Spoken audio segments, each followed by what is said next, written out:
श्रावण महिना सुरू झालाय, पण तुम्हाला माहितीये का महाराष्ट्र आणि नेपाळमध्ये याला कसा साजरा करतात ते?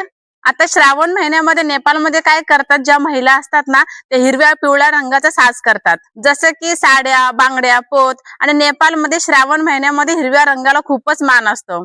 आणि असं म्हटलं जातं की जो श्रावणचा महिना असतो ना तो खूप पवित्र असतो. आणि इथल्या बायका काय करतात, जसं की श्रावण महिना सुरू झाला, हातामध्ये मेहंदी वगैरे काढतात आणि सोमवारी मस्तपैकी हिरव्या कलरची साडी, बांगडी वगैरे नेसतात आणि महादेवासाठी उपवास पकडतात.